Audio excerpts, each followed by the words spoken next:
You're with Julian on the Brown Note, a review of Missing, a little film, but a really nice one, actually. So it's from, I don't know if I've seen this or not. It's written and directed by Will Merrick and Nick Johnson in their feature directorial debut.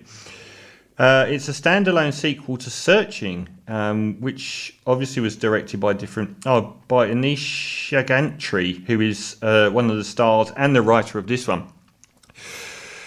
It fits broadly into internet films. I saw a horror film a while ago, which I can't remember, where everyone was on like a Zoom meeting, 6 friends, and the whole film was that. And there was a serial killer in the background offering them one at a time. It was actually really well done. This isn't quite as limited to the screen as that, but it is an internet thriller, and it is not really aimed at me. It's aimed at teenagers, and I would totally recommend it. It goes so far beyond what would be passable for this kind of film. So we get Storm Reid, who has just made a big impact as the best friend and love interest of Bella Ramsey in The Last of Us, in an episode that I ranked quite lowly, which was the shopping mall episode. I didn't think that was one of the high points of the series, but anyway, she was a co-lead actor in that one.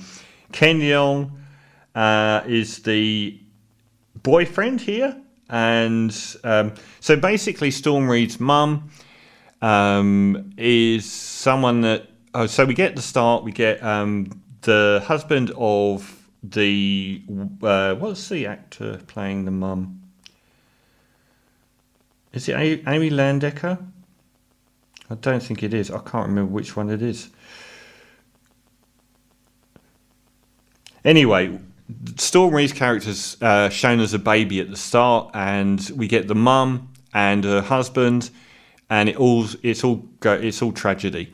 So the husband starts bleeding out of his nose, and you come to understand it. It jumps forward to when Storm Reid's character's a teenager, and you understand the dad's died of cancer and of some relatable illness.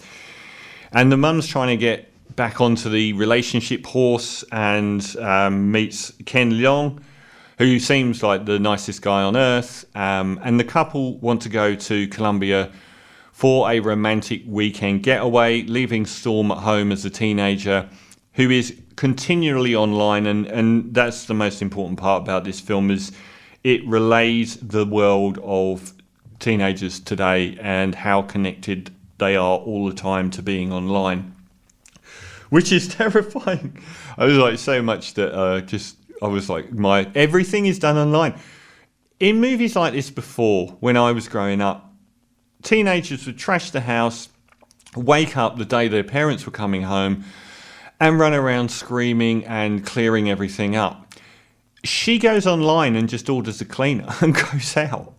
And there isn't anything she can't do online. So the mum goes away to Colombia, has this romantic getaway with her new boyfriend, who intends to ask her to marry him. And the day she's due to come back, she doesn't. And no one can say where she is. The hotel she stayed at in Colombia says she checked out. She actually checked out ages ago. So from there, we get this detective story from the daughter, June Allen. The character's name is June Allen, searching online and doing an amazing job, like breaking passwords, finding the amount of data that your Google account has on you, and where you've been, everywhere you've been, and everywhere you like, anywhere you check into.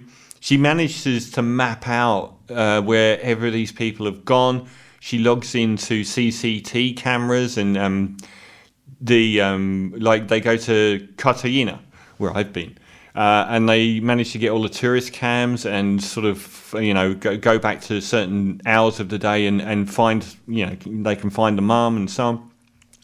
It's really fascinating stuff. Now, I'm not going to go any further into the plot because there are some really nice twists. They're not.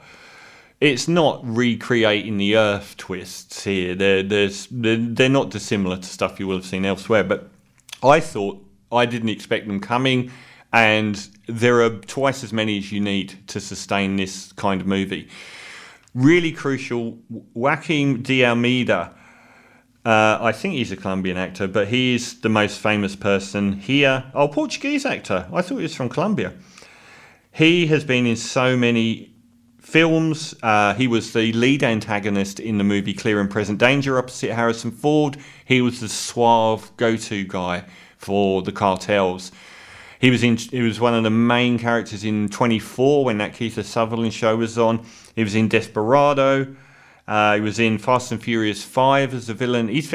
You recognise him instantly, but he's a guy that she gets off of like this Colombian version of DoorDash or whatever, and you can just ask these people to do whatever you want. He becomes her Dr. Watson on the ground, and he searches for the mum in Colombia.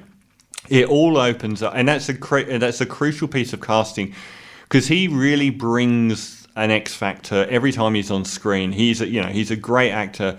He's got a great deal of presence, and he plays a very low-key role here, but it just sort of adds to the class of what's going on. Storm Reid's fine. It's not a huge amount asked of any of the actors in it that much. The story progression is really good. This is definitely a film to recommend for teens. There's nothing, it's PG-12, there's nothing in there unless you think teenagers getting very mildly drunk and spewing is about the most extreme thing. Towards the end it gets a little bit more extreme, but I doubt it strays outside of being suitable for a 12-year-old. But it's just such a fascinating world, and the story is really well helmed. It's really enjoyable to watch. So I thoroughly recommend this film. I didn't expect to like it, but Missing, I'm going to give a solid 8 out of 10, because I thought it went beyond being just passable entertainment, and I was quite thrilled watching it. And the denouement didn't let me down. I've seen some saying it sort of runs out of steam. I don't agree. I thought that whole sort of the final twists that went on were really quite dark and interesting. So Missing gets 8 out of 10. I thought it was a good film. One for the kids. From